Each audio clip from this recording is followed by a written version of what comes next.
Good afternoon, guys, and welcome to a brand new episode. Today's episode is going to talk about an interesting side of lead gen that a lot of us don't really consider. So I'm actually quite excited to talk about the topic that we're going to focus on today. But first of all, Jordan, welcome to the show. How are things?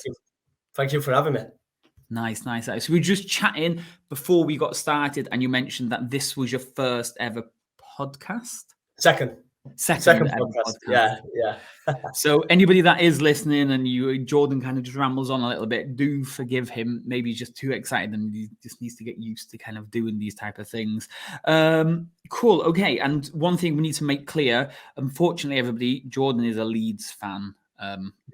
Yeah, don't know how well that will go down with the UK people watching. Yeah, but I don't know. Leeds and Everton both did well to stay up at the end of the season.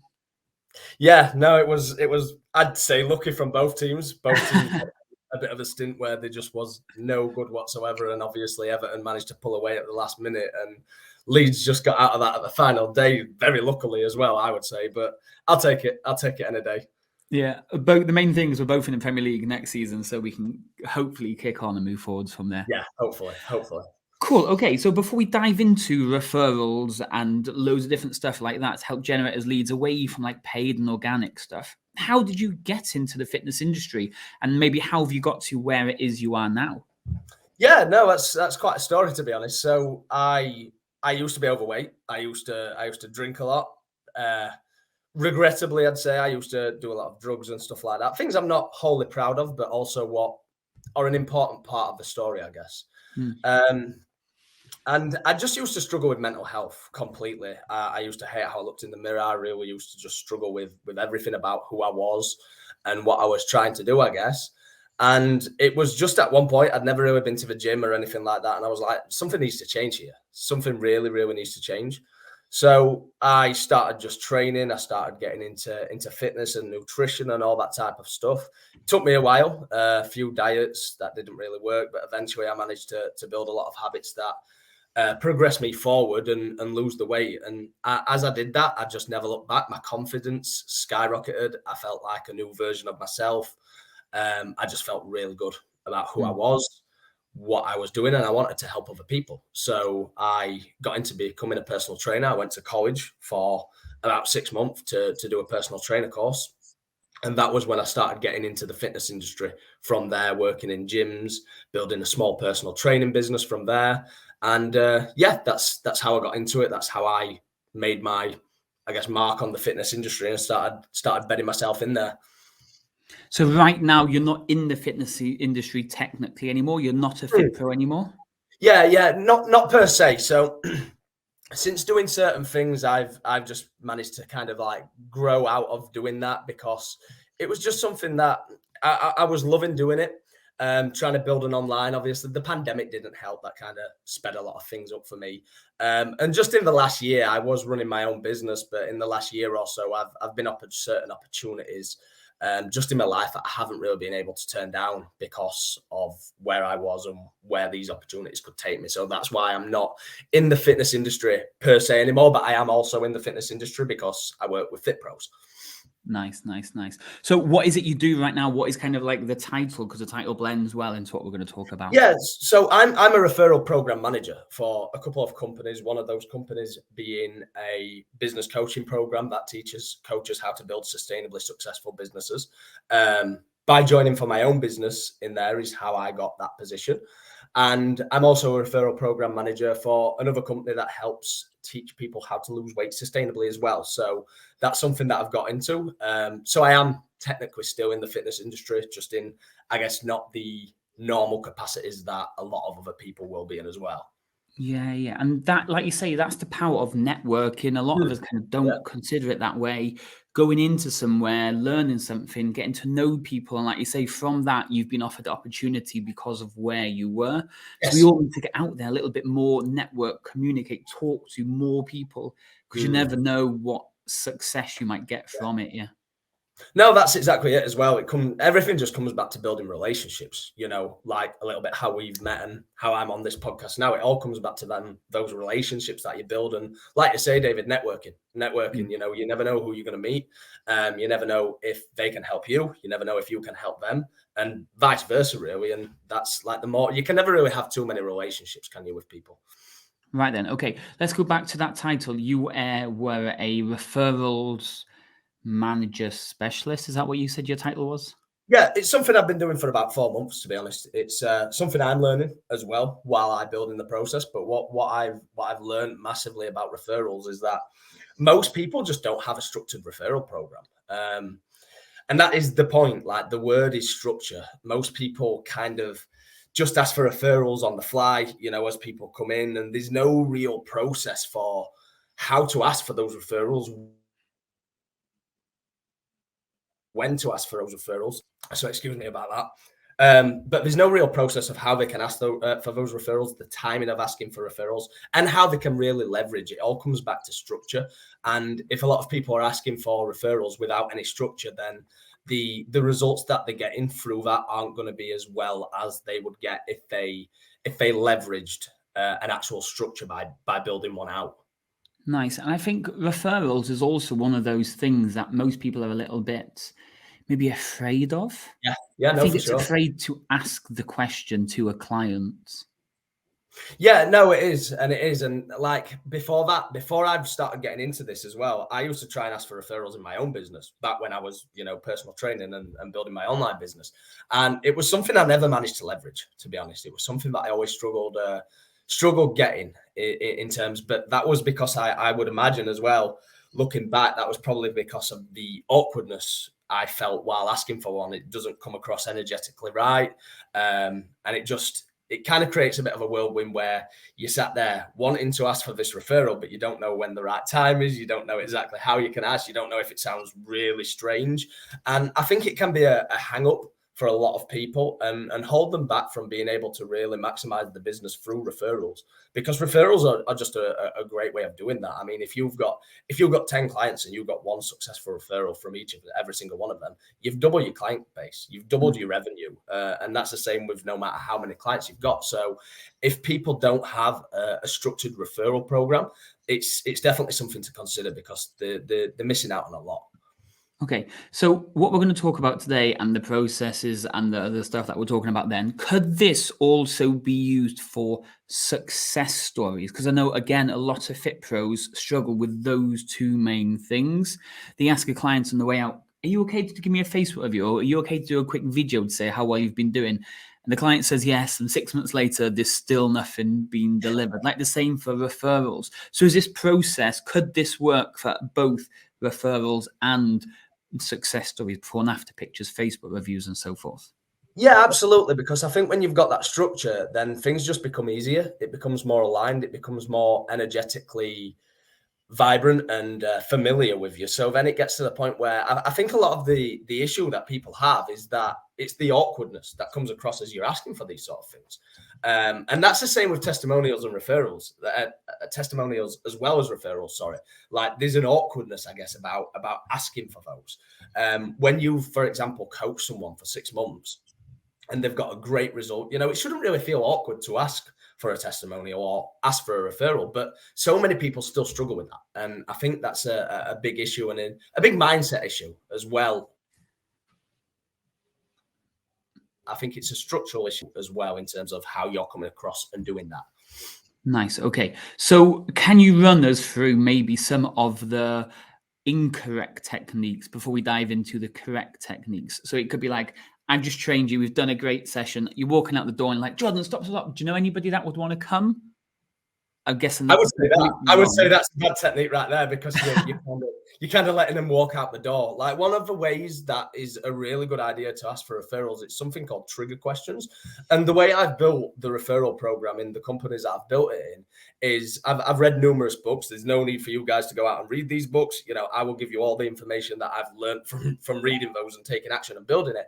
But it all comes back to that structure. And if you're running out to find someone and catch them for a referral, then again, that just goes back to that energetic frequency and the struggle that you're going to have by potentially doing that.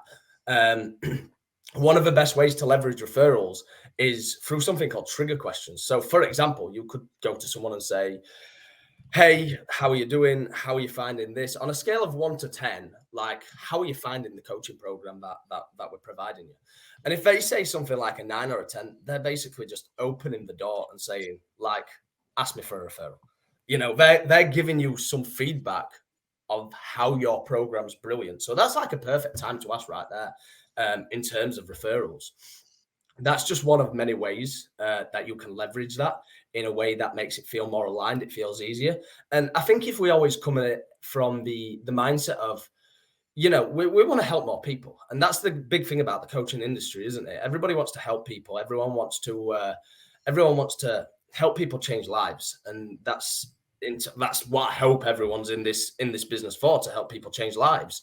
And, you know, by not asking that question, I mean, maybe you get one, maybe you don't, but by not asking for that, you're potentially stopping someone from being able to change their life. And that's the way that I always come at it mindset wise. You know, if you look at it like that, and that you're helping someone, and that you're just going to get another person to help change their life and make another mark, then that for me changes everything in the alignment of how you do that. Nice. Okay. So you keep talking about structure and maybe some sort of plan and stuff. When we're taking a new client on, let's say we're taking a new client on Monday, how soon or what kind of program should we put in place that kind of develops and gets this client ready for the big question almost? Yeah, I mean, that's perfect question as well, because like when you get a new client, they're basically investing in you because they think you're better than everybody else. So that's a great time to ask right there. Like straight after maybe you've just made that sale and you've got a new client, that is like one perfect time to ask for that. As well as that, when it comes to building, could you repeat that question as well, David? I went on a bit of a tangent there. No, it's okay. About the structure that you'd put in place. So do you ask them in week 6 or do you ask them in week 8 and week 12? What kind of plan do you put in place? So my own process with that is I will always look to build a relationship with that person first and foremost. I'll always introduce myself. And I guess it depends on where you are in your business. If you're the head guy, you know, you don't need to do that. But I would say just setting it up for a future ask, you know, just saying, you know, I'm so happy you've invested in me. Like, we're going to over deliver here. We're going to help you change your life. When you start seeing signs of that happening, would you mind if I asked you for a referral at that point? They're going to say yes every time. I've never had a scenario where someone said no to that. And that just opens the door perfectly for you. Nice. Yes. You've let the groundwork. So when you go and ask the question, you're like, oh, do you remember when I asked you previously about it? Okay. So let's dive into not having that awkward conversation of, hey, Jordan, do you know anybody that wants to join? What a kind of like a smoother way, smoother transitions in. Do you do it mid-session, after session, a couple of days before session? How do you start asking these questions, and where I think is key? I would say it goes back to trigger questions. So if you're looking at asking someone specifically for a referral, again, just asking how you're doing, asking how the program is, asking what's changed for them. Any positive feedback you get, here's the thing with referrals. Any positive feedback you get opens that door. And there's many ways that you can get positive feedback. It could be just on a one-on-one coaching call. It could be that, you know, your client just drops how much things have changed for them. All these things just opens the door. You could do that with your own questions, and it doesn't have to be, hey, you know, on a scale of 1 to 10, that's just one specific question that elicits a positive response from the other person about what you're doing, the work that you're doing with them, and how it's changed for them. Just opens that door and transitions nicely in a way where it doesn't feel awkward, or it shouldn't feel awkward, at least when you've done it a few times from that point. I think a lot of the time as well is when it goes back to structure, people ask at random points, and that's the whole problem. If you're asking at random points, you're never really getting into that, again, structure. It comes back to structure. You're never getting into that structure of asking on a regular basis, which again is just going to always feel awkward because you're never getting used to actually doing it. If you get used to doing it, not only does it become easy, but as well as that, when people give you positive feedback, that makes it easier as well. Nice. So we ask that trigger question, but where should we ask it? Do we have to be with them, or can we do it via text or via WhatsApp or whatever? Or should we actually be with them to ask these trigger questions before moving into the referral? Yeah, I would say if you're with them, that makes it a lot easier. But again, we all have different businesses, don't we? Some are online, some are one-on-one. So it all depends really. But a lot of the times I've asked for referrals, it's just been through a message. Like that, I've had no problem doing that, and I've got some pretty decent success by doing that. But as well as that, if I have a Zoom call with someone just to find out more about how I can help them and stuff like that, in terms of their own referral process, I've done that a lot, jump on programs with different coaches and talk about how we can build a referral program in their business. That opens the door as well, because you've just jumped on a call with them, you've helped them out. But in short, to answer the question, there never really is a specific way to do it. You can do that however you feel. You could do it via a 2-minute video. You could do it on a one-on-one Zoom call. You could do it via message. It really doesn't matter too much. Whatever feels right to you, I would say. Cool. Okay, so we've got a few possible situations. I ask you, how have you been going on? Are you loving it? You say yes. You ask, do you know anybody that would love to come down? And you say yes. And then you kind of just move on to something else. So you've got the kind of agreeing or saying yes, but moving on to something else. How would you kind of combat that situation where they've just said yeah and then moved on to something else? Yeah, no, that's a really good question as well. I would just say that let them go on what they're talking about, because you're here to serve them, right? It's not always about us. It's just a question that we genuinely ask. So if a client starts going off on another direction, I would go with their question and answer it however you want, but I'd always bring it back. And failing that, if that doesn't feel awkward to you, bring it back in a message. I know you said last week, or I know you said yesterday that you'd be willing to introduce me to so-and-so's name. Would you mind setting that up? And that would kind of be the same of yes, moving on to something else, the same, let me think about it, let's see who I know, and then moving on to something else. Okay, so someone says, yes, Dave, I know somebody, or Jordan, yes, I know somebody who'll do it, her Claire, she's great, I'll go and talk to her about it tomorrow or something. They've now almost taken it upon themselves to kind of do it. Should you let that happen, or should you be like saying, hey, why don't you give me Claire's number, or why don't we stick Claire into a WhatsApp chat, or just something together? What should you let them take control and bring that person to you, or should you be collecting those details and kind of chasing after them? I'd be collecting those details, because people are busy. It slips people's conscious awareness. It's not that they don't want to help you. It's that what I've learned about people is that people are so wrapped up in their own lives, and there's nothing bad about that. That's just part of being human. Everyone's wrapped up in their own life, and that if you lose that conscious awareness, that's kind of when it starts becoming a struggle. So yeah, like the way I always do it is I just ask for an introduction. Like, just would you mind just putting me in a WhatsApp group with them, or a messenger chat, just with a small introduction? Then you can leave that conversation. Here's a really important thing as well. Then you can leave that conversation, and I'll take it from there. Because in terms of referral, incentives are high, and I know we haven't got to speaking about this yet. But in terms of incentives, you always want to incentivize the other person, like in some way, shape, or form. And when you are able to do that, and if you get to a point where you're trying to make people work hard to give you a referral. It wants to be as easy as possible for them to give you a referral, I guess is what I'm trying to say. You don't want any legwork on their end. It wants to be really simple. Hey, do you mind just introducing me via a messenger chat? And then you can get out of that conversation, because it should be your problem. It shouldn't be the other person's problem. You shouldn't be making your clients work to give you referrals. It should be your problem. And that's like a really, really big, important part of it. Nice.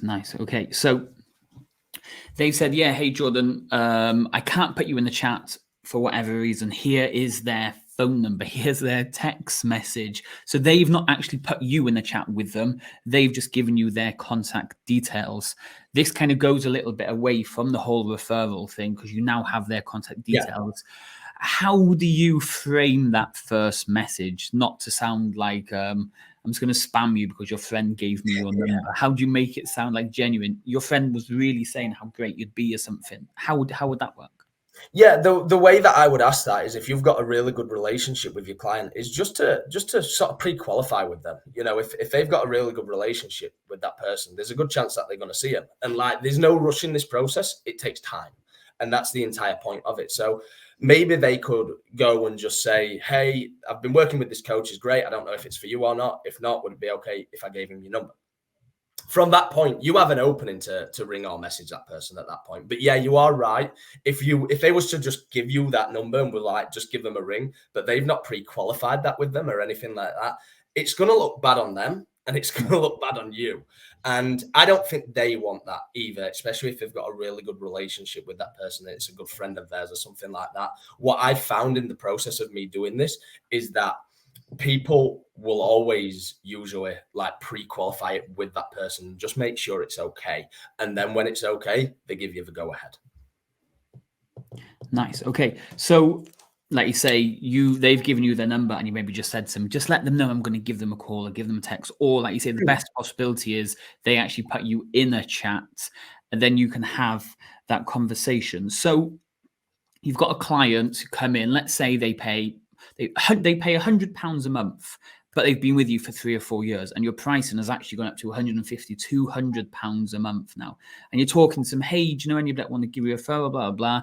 You're chatting with them. What are your thoughts around letting them know? Just to let you know, they're going to be coming in at a much higher bracket than what you're coming in because you have a special rate. Because you don't really want them telling them what they pay and they then expect them to pay the same. Yeah, no, that's a really good question. That is a question, and it's not something that I've actually experienced as of yet. I would say overall that would go back to you and your mindset. If someone's giving you a referral, would you be happy dropping that time down in order to allow a good friend of theirs in order to get that extra client, that extra business? If not, I wouldn't go about it like that. That's something that I personally would do because I do feel that there'd be a bit of an awkwardness there. I think it's a great question because there is an awkwardness there in terms of that. If you go and that person's been paying £100 a month and they refer you a client a year on and it's £200, that's an awkward conversation to have. So I would say that's down to the individual, how they feel about it and whether they're comfortable doing that. But I think that's a question that depends on each specific person. And I would check yourself with that. I'd check where your mindset's at with that and how you feel about it. If you feel good about that, have that conversation. If it feels awkward, then it probably is awkward. And that's the thing when it comes back to mindset for people. If you're thinking something's going to be awkward as you go into it, it's more likely going to be awkward because you're going into it with that energy. So I would say that depends on each individual. Because that's definitely a big thing, I'd say. Most industries where they took on founder members or they had a different style of training once previously where the price was there, they've now changed, either because of lockdown or they've just changed the model completely and now the pricing is right up here. You don't want them bringing people in thinking that they're still going to get this discounted price, their friends, because the price, it's quite a difficult one. Okay, so you talk about incentivizing your clients to give referrals then. Just quickly, what does that mean as like a whole before we dive into options? So in terms of incentives, like you want to be able to reward people. Like when you've got a relationship with a client, there's a very good chance that they're going to give you a referral regardless of what they get out of that. But incentivizing is just a really good way for it to stay top of their conscious awareness on a day-to-day basis. Now, in terms of incentives, that could be anything. It could be, depending on the program price, maybe it's a financial package. So in terms of working with partners in the business mentorship program, we incentivize by paying $300 per referral, any successful referral. Successful being a primary word. Obviously, if we get a referral, they don't convert. But when they do convert, they'll get paid. But in terms of incentives, I guess you could do whatever feels right for you. Maybe you could give them an Amazon voucher. Maybe you could give them any sort of voucher that you want. Maybe you could send some sort of package. I don't know, whatever. That's kind of like a question where you've got to get creative on that. What do you feel would be a good incentive? But here's the question I would leverage back to your audience is what would incentivize you? If you was in a program, what would make you incentivize to get that to the top of your conscious awareness, so where you're constantly looking for referrals for that person? Would it be money? Would it just be because you've got a great relationship with that person? Again, that's another question for the individual to decide. What I've noticed is that a lot of people are driven by money, and that's not a bad thing. You know, we need money to live at the end of the day, but we incentivize people by paying them $300. But there's no specific number. It could be $20. It could be $10. It could be a gift voucher. It could be a pack of resistance bands. I'm just getting creative here, but like literally, it could be anything along those lines in order to incentivize that other person to introduce somebody to you. Yeah, it is really an interesting one, because we at the gym, for example, we've done a number of ones where you get the next month for free, or you get half price this month. Oh, yeah. And some people will be interested in that one, but then you say, you know what, we'll put a limited edition hoodie together for you. And other people will prefer that one. So I'm guessing you have a few options.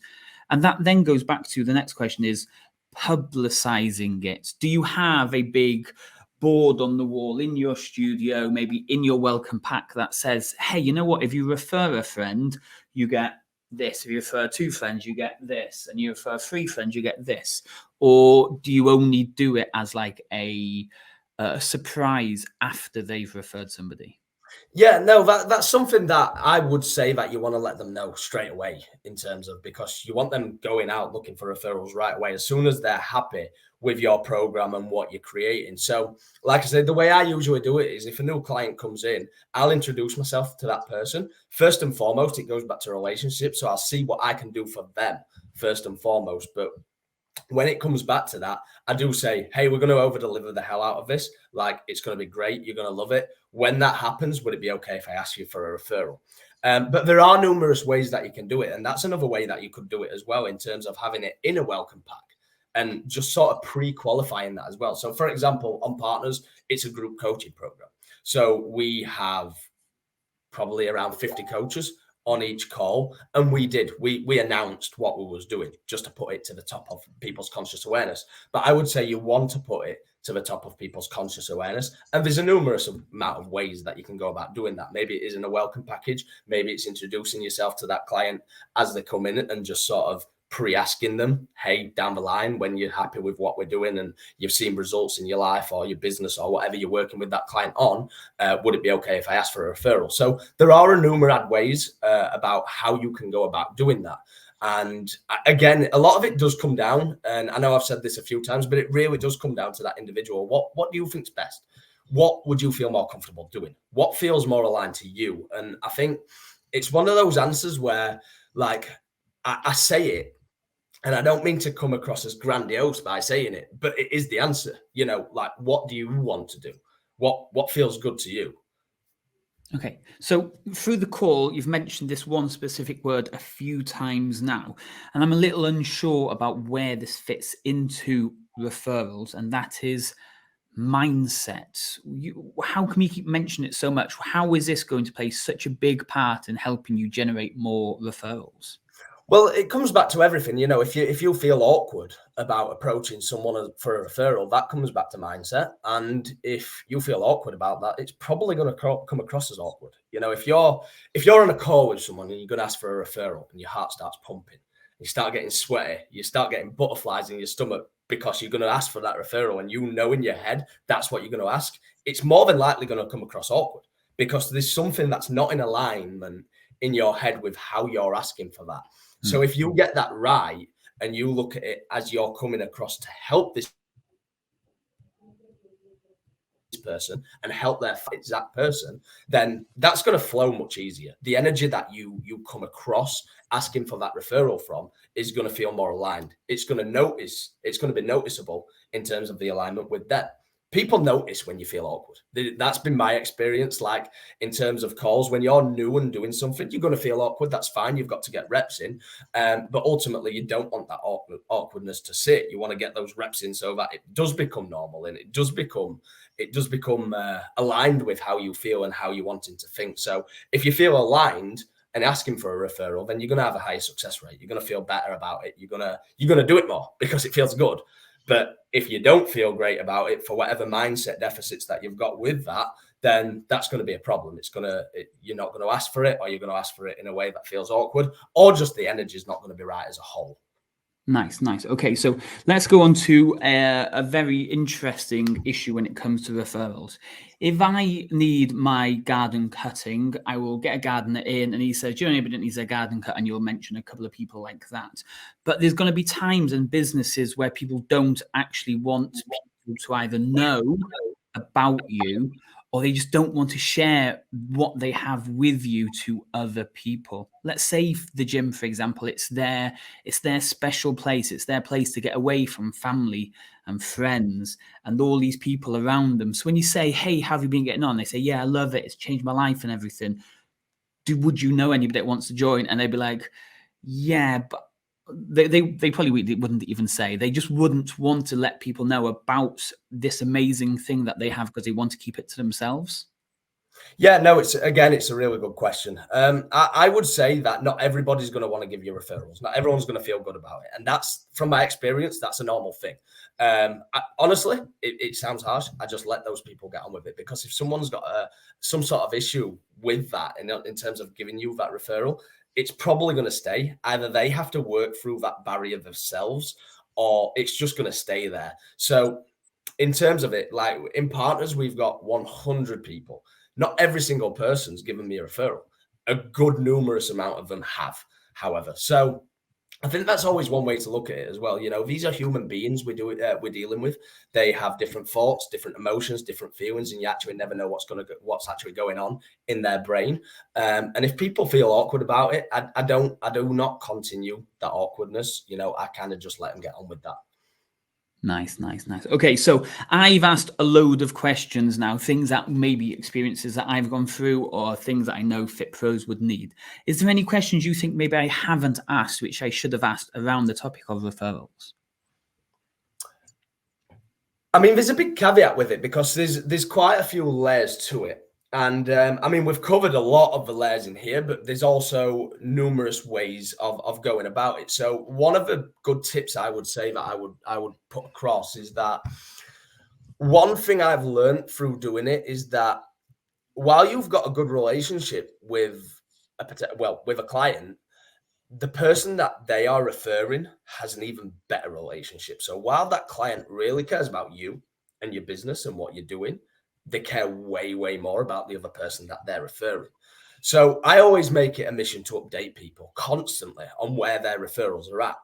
So I will go out of my way to say, hey, someone's coming in at this date. I talked with this person. They're not right interested now, but they might be interested in 6 months' time, and I'll keep you updated on that. I always keep people updated on referrals and where they're at, because you just don't want to skip over that. It's so important, and it's going to help you get more referrals that as well. Because like I say, people care about you, especially if you've given them great service, and which I hope everybody is, but they care way more about the person that they are referring. So it's common courtesy to update them on where that is, where your relationship with that person is.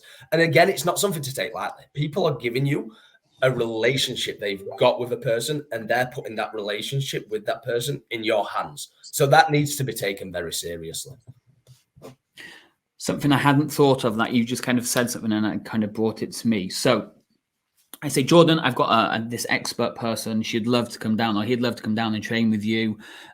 Finances, tick. Looking to lose weight, tick, or whatever the goals are. Perfect. And you're like, yes, it's going to be a great client. Thanks for the invite. They come in within the week and you think, oh my God, why did I take this person on? And now you need to try and figure out how to get this person out of your business, yet they've been referred by one of your best clients into your business. How tricky does that get then? It's a good question, and one that I'm struggling to answer myself, to be honest.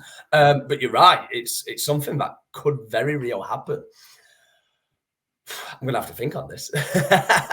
I would say, again, it goes back to that mindset. Like, how is your relationship with that person? How do you feel about doing that? So, for example, with partners, we don't accept any coaching to that program.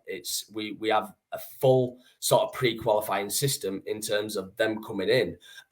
Same as people do with us. People pre-qualify us and see if it's the program for them. What they don't realize is we're doing the exact same thing back. And some people have. It's only been a small majority, but some people have come in where you just notice after a couple of weeks of being in the program, they're just not aligned. We have that conversation with them. We do have that conversation with them, that it's not them. It's just that, we just don't think this is the best fit for them. So I would say it does go back to how you feel, how your mindset is. I would never say just leave that to linger, because if you're unhappy, that's going to come across. And I think that would probably damage the relationship more. But I will also say that is the great thing about referrals. Because if you've got a client that you absolutely love, they are just committed to everything they're doing, they feel good about working with you, the chances are they're going to bring someone into your network that is very, very similar to them. Not always, not 100% of the time. It's not an exact science, but most of the time. So I would say that if that happens, that would be the way that I go about it. However, it's less likely to happen with referrals than it is you just meeting a client on the gym floor, for example. Nice. Okay. One more question, because we're all about lead generation. Could you run a business purely off referrals, or should you make referrals part of your whole organic lead gen strategy? If you wanted to run your business based off referrals, you could do that. There's no question about it. However, not if you obviously were starting a business today, you're not going to get any referrals because you don't have clients. You need to go out and get clients first. If you've already got a successful business, then yes, absolutely. A referral program that is structured would definitely be able to do that, because as you start getting referrals in as well, one of the mindset ways I look at it is that, okay, we're not just getting a new client here. We're getting 3, because they're going to refer 4 people to me. I'm going to convert 2 of them. And that's always a good mindset aspect to look at it. Those 2 come in, I'm going to generate 6 referrals, because 2 of them are going to refer 4 and another 4, and then you're going to get half of that. So that 4 referrals, sorry. But that is a good way to look at that, because in terms of that, if you've got a referral program that's working just as clockwork as that, you're going to get new clients in. Those clients are going to know people that your previous client that referred that person to won't know. So I think that's an important concept with that as well. Nice. Is there anything else to finally wrap up and to end this great episode? Is there anything else you think that we've missed or we should really think about before finishing? I would just say take action. I would say seriously sit down and consider a referral program, because most people don't have one.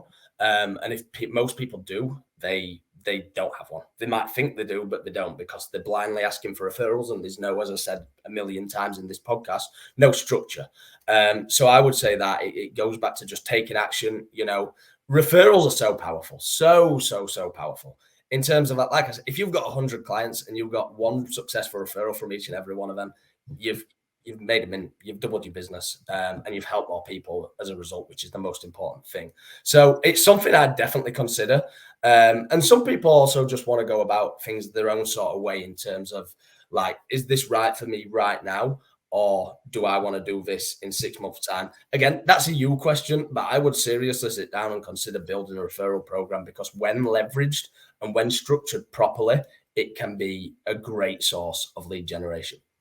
Nice. Jordan, for anybody listening or watching this now or further down the line, and they're like, you know what, I need this referral system in, or wonder what Jordan actually does, how do I find out more? How can people learn more about what it is you do and how they could have a chat with you? Just find me on Facebook. I will literally send you the link straight after this. Feel free to put that in any description. Just contact me on Facebook. I have a look at my friend requests very regularly. Drop me a message just introducing yourself. Say that maybe you want help with referrals. I'd be more than happy to help absolutely anyone out there. So yeah, just find me on Facebook. And just on that one, if you're referred from the podcast, let Jordan know that I referred you to become his friend on Facebook, so the referrals happen. Yes, absolutely. Absolutely.